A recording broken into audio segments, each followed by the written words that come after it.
The air was crisp and raw in the wilderness as a ragtag group of 6 friends ascended the rugged terrain of the mountain. Majestic pine trees dominated their sight, the wild and dense forest stretching out to the unknown. As the sun ebbed away, the group found themselves bathed in the soft afterglow of the twilight, each step echoing in the quiet serenity of the natural world. Leonard, an intelligent man with a keen eye for detail, led the pack. He was an individual of quiet strength, a man respected by his friends for his intellect and admired for his courage. His mind, however, was far from the tranquil forest. He found himself drawn to the image of his wife, Susan, who was patiently waiting for him back home. Their parting embrace lingered in his memory, a beacon of warmth in the eerie chill of the forest. As night fell, the group decided to set camp, their laughter and banter echoing through the otherwise silent forest. The place they had chosen had an unsettling air about it, where the comforting whispers of the forest transformed into haunting wails, the shadows of trees morphed into sinister silhouettes. As Leonard surveyed the area, a nagging sense of foreboding clouded his thoughts. Nevertheless, he shook off the unease, attributing it to the alien surroundings. Just as the group was about to retire to their tents, the serenity of the forest was shattered by an ominous rustling. The night had fallen in its full glory now, and the moon cast an ethereal glow over the landscape, transforming the otherwise familiar setting into a spectral world. As the last echoes of laughter died away, the friends bid each other goodnight, completely oblivious to the nightmare that awaited them. Leonard's heart pounded in his chest as he slipped into his tent. Despite his attempt to silence the unsettling thoughts, the eeriness of the place seemed to seep into his senses. The shadows that danced on the fabric of his tent seemed too alive, the sounds of the forest too unsettling. Suddenly, Leonard jerked awake from his uneasy slumber. The world outside his tent was ablaze. Chaos erupted as his friends' terrified screams filled the air, mixing with the violent crackling of fire. With his heart pounding in his chest and fear gripping his very soul, Leonard stepped out to face the fiery nightmare that had descended upon them. His eyes fell on his friend James, and in the inferno, he found a shred of hope. He grabbed James' hand and with a burst of adrenaline, pulled him out of the terrifying blaze. As the flames consumed the remnants of their camp, Leonard and James stood rooted to the spot, their senses overwhelmed by the unfolding nightmare. The world around them had erupted into a frenzied canvas of red and orange. The screams of their friends were swallowed up by the crackling fury of the fire, their desperate pleas reduced to distant echoes amidst the chaos. The shocking reality was a bitter pill to swallow. Their laughter and camaraderie from mere hours ago now seemed like fragments from another lifetime. The stark contrast hammered into Leonard like a cruel jester's jest. All now lost in the fiery chaos. Suddenly, he shook himself out of his stupor. Survival was paramount, not just for him, but for his friends too. His throat was dry, smoke and fear constricting it, but he had to try. He had to know if anyone else had survived. Anyone? Leonard's voice was raw as he shouted into the inferno, his words a desperate plea piercing through the crackling symphony of destruction. Anyone out there? Each second that ticked by without a response amplified the dread settling in his heart. Each call met with silence was a chilling reminder of the grim reality they were facing. Their friends, those who were sharing jokes and stories just hours ago, were now lost in this burning wasteland. Yet, despite the bleak outlook, Leonard clung onto a sliver of hope. It was a feeble thing, flickering in the face of despair, but it was there, stubbornly refusing to be extinguished. He wasn't ready to give up on his friends, not yet. Suddenly, a female voice pierced through the chaos, a desperate cry for help. Run! Run far away! It was Sarah, her voice filled with terror. The flame seemed to surge forward, reaching out to them with deadly intent. The horrifying reality sunk into Leonard. The fire was closing in, advancing, feeding off their terror. With a renewed sense of fear, Leonard and James turned on their heels, fleeing the relentless, fiery flames. The pair collapsed behind a large rock, catching their breaths. The surreal reality of the situation weighed heavily upon them. They were stranded in the middle of nowhere, their friends possibly lost to the fire, and they had no phones to call for help. Everything they brought along was swallowed by the ravenous flames. Silence hung between them, the unspoken questions a palpable entity. Leonard broke the silence, his voice hoarse from the smoke. What the hell was that, James? James' face was pale, his eyes reflecting the glow of the fire that still raged behind them. I don't know, Leonard, he admitted, a trembling note of fear lacing his words. 1 minute we're asleep and the next. His voice trailed off, the fiery memory too intense to vocalize. Leonard's mind was a whirlwind of thoughts, each more horrifying than the last. We have to go back, try to find the others, he proposed, desperation creeping into his voice. James, however, was quick to counter, his eyes wide with terror. And face that hell again? He exclaimed. We were lucky to escape, Leonard. Going back would be a death wish. Leonard knew he was right. The logical part of him agreed. But the thought of abandoning their friends was an unbearable burden on his conscience. But before he could voice another argument, an eerie scream echoed through the forest, making their blood run cold. The scream was hauntingly familiar. It was Sarah. She was alive, but she was in danger? Leonard and James exchanged a look of fearful realization. They were not alone in this forest. The familiar voice brought a glimmer of hope to the distraught pair.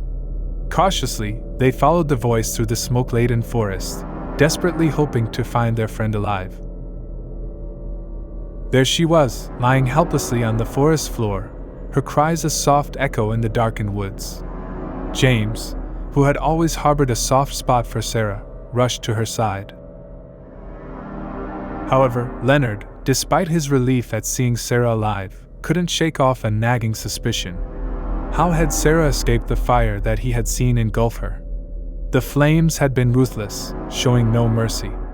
With a sinking feeling in his gut, Leonard watched from a distance, his mind racing to piece together the inexplicable events. As James reached Sarah, Leonard braced himself, the fear within him escalating, ready for whatever the sinister night was about to unfold. As Leonard looked on, the scene before him morphed into a terrifying spectacle. Sarah vanished, as though she had been a mere apparition. In her place was James, convulsing in pain, a deathly scream escaping his lips. It was a sight that would forever be seared into Leonard's memory. His mind screamed at the terrifying sight, struggling to comprehend the horror that unfolded before him. The rational part of his brain, the part that had always been his rock in the tumultuous seas of uncertainty, faltered. Was he going mad?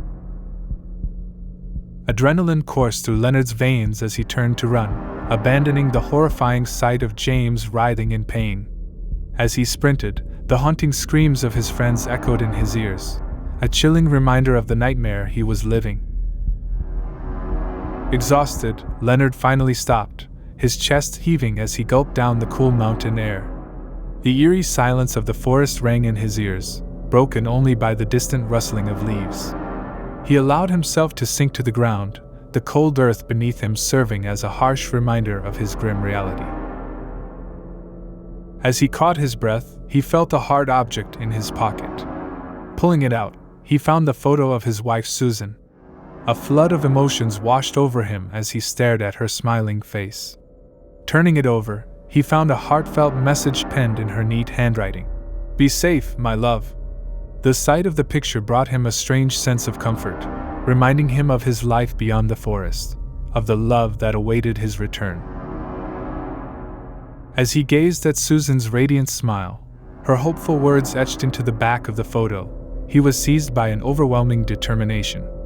He had to get back to her. The danger that lurked in the shadows of the forest, the unimaginable horror that had unfolded tonight, all of it paled in comparison to the thought of losing Susan. Yet the forest and its lurking terror was his reality now. The tranquility of his life before this seemed so distant, so unreachable. It was like a soft glow at the end of a dark tunnel, beautiful yet heartbreakingly far. And every time he tried to reach it, to cling to the hope it represented, the darkness swooped in, pulling him deeper into its terrifying grasp. His momentary respite was shattered by the sudden appearance of a bear in his periphery. Panic washed over Leonard as he scrambled to his feet, prepared to run again. The peaceful memory of Susan was replaced by a primal fear, his mind urging him to escape from the immediate threat. The juxtaposition was startling, from the warmth of his wife's smile to the cold dread inspired by the looming bear. But Leonard didn't have the luxury of lingering on it, his survival instincts taking over once again as he darted into the enveloping darkness. His mind was racing, his heartbeat hammering in his ears as he ran blindly through the forest. The dark silhouettes of the trees raced past him in a blur, the crunching of leaves beneath his feet echoing ominously in the silent forest. Suddenly, his foot missed a step, and he found himself teetering on the edge of a cliff. His heart lodged in his throat as he backtracked frantically. But to his shock, the bear was gone. Had he imagined it? Fear twisted his thoughts, sowing seeds of doubt. Was he losing his sanity to the horrors of the night? The thought chilled him to the bone. Little did he know, the night was far from over. Lost in a terrifying limbo of fear and disbelief, Leonard stared blankly into the dark abyss that lay beyond the cliff. The night air, once crisp and invigorating, now felt oppressive, burdened by the horrors he had witnessed. It seemed as though the very forest was conspiring against him, its usual harmony distorted into a cruel symphony of terror. The palpitations in Leonard's chest felt like a drumbeat in the stillness, his senses on high alert as he discerned two figures gradually emerging from the dense underbrush. His breath hitched in his throat when he recognized them. It was James and Sarah. They appeared eerily composed amid the tumult of their surroundings, their faces placid pools that betrayed nothing of the chaos that had unfolded. They were calling out to him, their voices harmonizing in a siren's song, assuring him the nightmare was nothing more than a cruel jest, a sickeningly elaborate prank. For a fleeting moment, Leonard felt an overwhelming surge of relief. The tendrils of hope curled around his heart, coaxing him towards the familiar faces of his friends. Could it be possible? Had he succumbed to fear and conjured up a horrifying scenario in his mind? Leonard took a hesitant step forward, his heart yearning for the comforting presence of his friends. But he froze in his tracks as he met their eyes. There was something off, something that didn't quite reach the warmth of their assurances. James? Sarah? He questioned, his voice barely above a whisper. His gaze flicked between the two, searching for any sign of the ordeal they had been through. How are you both here? Their response was a chorus of calming words, insisting again that everything was fine, that it had all been a prank. But Leonard wasn't convinced. The horrors that had unfolded were far too real, the fear too raw to be dismissed as mere illusions. His mind spun, thoughts racing to make sense of what he was seeing. Then, a nugget of wisdom from his past surfaced, a tip he had read about distinguishing dreams from reality. He had to read a piece of text. If it changed with each reading, he was ensnared in a dream, or worse, an illusion. His hand closed around the photo of Susan, the only tether he had to the reality beyond the forest. His gaze flicked to the message at the back, the one constant he had clung onto since the nightmare began. It was his litmus test, his anchor. He just had to read it. With trembling hands, he pulled out Susan's photo again, his heart pounding as he read the message at the back. The words had changed. It now read, "I love you, Leonard." A chilling realization dawned upon him, solidifying his worst fears. This wasn't real. It was an illusion. A ripple of fear surged through Leonard as he watched the illusion of James and Sarah inch closer. The moment of revelation was nothing short of catastrophic. As he took a step back, Leonard's breath hitched in his throat, his eyes widening in utter disbelief. He stared, paralyzed, as the friendly facade of James and Sarah disintegrated, unveiling the monstrosity lurking beneath. It was like watching a horrific painting come to life, each detail more terrifying than the last. The creature that now stood before him was an abomination, a grotesque concoction of elements that had no business being together. Its body was a grotesque fusion of bone and flesh, its surface adorned with an array of garishly colored feathers. It stood on two legs, its form towering, and in its chilling alienness, it seemed to exude an aura of malevolence. The creature was like something ripped out of the darkest corners of a nightmare, a chilling physical manifestation of Leonard's most primal fears. As Leonard locked eyes with the creature, an unsettling realization settled over him. It wasn't just hunting him, it was toying with him. The illusions, the taunting appearance of his supposedly deceased friends, all were part of its sadistic game. It reveled in his fear, feeding off it, using it to shape the macabre spectacle that he was forced to endure. But amidst the terror, Leonard found a renewed determination. He would not fall for the creature's tricks. He would survive. Whirling around, Leonard plunged back into the dense forest, the monstrous creature trailing him with a predatory persistence. His mind was a whirlwind of thoughts, and his heart threatened to burst out of his chest. Ahead, he spotted a glimmer of hope, the faint glisten of a river caught under the moonlight. He ran towards it, the river promising a sanctuary from the beast's relentless pursuit. As Leonard bounded towards the river, his thoughts raced, their rhythm matching his desperate footsteps. The rustling leaves and snapping branches under his footfall seemed to echo his terror. He was a lone man against an unfathomable monster, his only weapon being his intelligence and his insatiable will to survive. The creature's eerie, deep sounds were a relentless reminder of its unyielding pursuit, each otherworldly echo reverberating through the forest, sending waves of terror rippling through Leonard's very core. The hope of reaching the river was all he clung onto, a beacon in the enveloping darkness. As the river's edge loomed closer, a monstrous silhouette materialized from the gloom, standing sentinel against Leonard's desperate escape. The creature stood defiantly, its grotesque form bathed in the cold glow of the moonlight, the intricate pattern of its alien body etched sharply in the shadows.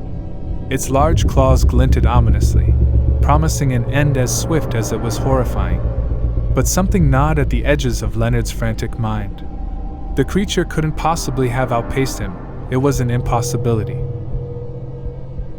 In the midst of the chaos, a glimmer of comprehension flickered in Leonard's eyes. He thought of Susan's picture, of the deceptive text that had morphed with each glance. With hands shaking, he fumbled for the photograph, his last bastion of reality in this nightmarish landscape. As his eyes fell on the words, he felt a jolt. "Go back," it read. Another illusion. The realization sent his mind reeling, the pieces of the creature's insidious game falling into place. It was a cunning trap, the beast creating an illusion of itself to herd him right into its waiting claws. Fueled by a newfound surge of adrenaline and desperation, Leonard did the unthinkable. He ran towards the terrifying image of the beast, his heart thundering a frantic tattoo in his chest. Every primal instinct screamed at him to turn back, to flee from the monstrous facade, but he was tethered to the single thread of hope he had left. As he hurtled towards the illusion, it began to shimmer, fading away to reveal the path to the river beyond. The victory was small but significant, and he seized it, not daring to risk a glance back at the guttural sounds that erupted from the real creature in response to his defiance. The river was in sight, freedom just a few heartbeats away. With a hard hammering in his chest, Leonard plunged headlong into the icy river. The biting chill of the water struck him like a fist, stealing the breath from his lungs. But he fought against the shock, driving himself to swim. The deep, alien sounds of the creature filled the night, echoing through the trees, matching the terror that pounded in his veins. Exhausted but driven by survival, he finally reached the opposite bank, his body aching and drenched. He hauled himself onto the rocky shore, each gasping breath a testament to his will to live. Casting a wary glance back, he saw the creature at the river's edge. Its menacing eyes glowed ominously in the dim light, but it made no move to cross the water, to breach the natural barrier that had become Leonard's lifeline. His pulse throbbed in his ears as he watched the creature retreat, disappearing slowly back into the forest's shadowy depths. A shiver of relief passed through him, the first semblance of safety he'd felt all night. But he knew his journey was far from over. Leonard's heart pounded a tattoo of relief and disbelief against his ribs, his breaths coming out in ragged gasps. He had escaped for now, but he knew the nightmare wasn't over. In the distance, the soft glow of the town beckoned him, a lighthouse amidst a sea of darkness. But as he started towards it, an eerie sense of doubt crept into his mind, a whisper of suspicion. Was this too good to be true? There was only one way to find out.